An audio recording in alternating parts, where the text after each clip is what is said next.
লাউ চারা, সিম চারা, পেঁপে চারা। কচুরিপানাকে আজ থেকে কিছুদিন পূর্বেও মানুষ জল প্রতিবন্ধকতাকারী হিসেবে চিহ্নিত করে আসছিল। কালের পরিক্রমায় বর্তমানে এই কচুরিপানা গ্রামীণ জীবনের অর্থনীতির এক অনন্য উৎস হিসেবে ধরা দিয়েছে কৃষকদের জীবনে। এগুলো ওষুধ, এগুলাই ফেনায় দিতে হবে। এই ফেনাগুলো হইলো গিয়ে আপনার চাষ করি, এগুলো কেনা লাগে না। এগুলো মনে করেন সিজন শেষে রাইখে থুইতে হবে। রাইখে থুইলে পরবর্তীতে আবার এই রাখার সময়, জমিতে আনার সময় হলে ওখান থেকে এনে এখানে রাখতে হবে। ও আচ্ছা, এবছর আপনি কয় বিঘা জমিতে আপনার এই ফেনা চাষ করছেন? 2 বিঘা। 2 বিঘা জমিতে না? এখানে আপনার আনুমানিক খরচ কত পড়ে? এখানে মনে করেন আনুমানিক খরচ 2 বিঘা জমিতে আপনার 20,000-এর মতো। 20,000 টাকা? জি। তাহলে আপনার এই 20,000 টাকায় মনে করেন আপনার খরচাপাতি বাদ দিয়ে বিক্রিটা কেমন আসবে?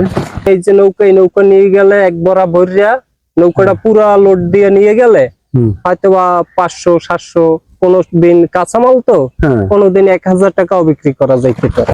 পানির উপরে ভাসমান পদ্ধতিতে ফেনা চাষ করে অর্থনৈতিকভাবে লাভবান হয়েছেন কলারদোয়ানিয়া ইউনিয়নের প্রান্তিক কৃষকরা। বর্তমানে এই কচুরিপানাগুলো মূলত চারাখোলা তৈরিতে প্রাকৃতিক জৈব সার হিসেবে ব্যবহৃত হয়ে আসছে, যার ফলে অর্থনৈতিকভাবে লাভবান হচ্ছেন কৃষকরা।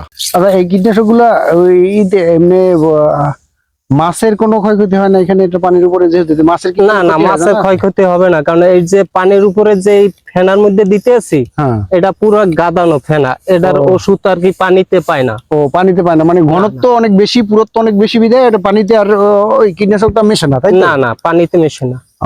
এগুলো আপনাদের এই যে সিজন থাকে কয় মাসের? এগুলো 3 মাস। 3 মাস থেকে 4 মাস, হাইস্ট 4 মাস। এগুলো হচ্ছে আপনার এই ফেনা দেশে মেরার কাজে বেশি ব্যবহার হয় না? আবার এই যে লাল শাক বা এই যে শাকসবজি বুনতে বা চারা খোলা তৈরি করতে আপনার এই ফেনাগুলো বেশি ব্যবহার হয় না? এগুলো আপনারা কোন কোন বাজারে বিক্রি করতে পারেন?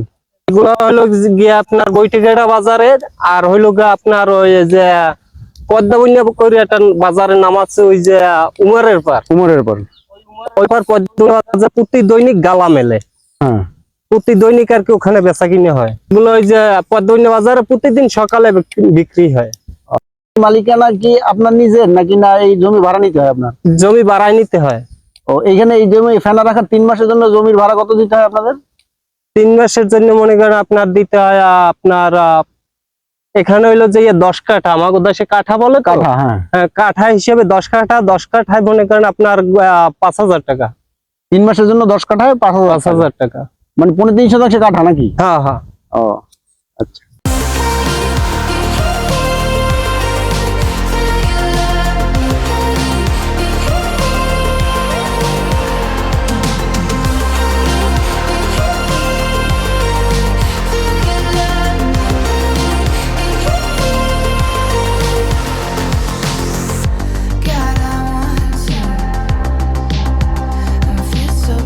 তো মোটামুটি মানে ফেনা চাষে কি আপনি লাভবান? হ্যাঁ, ইনশাআল্লাহ।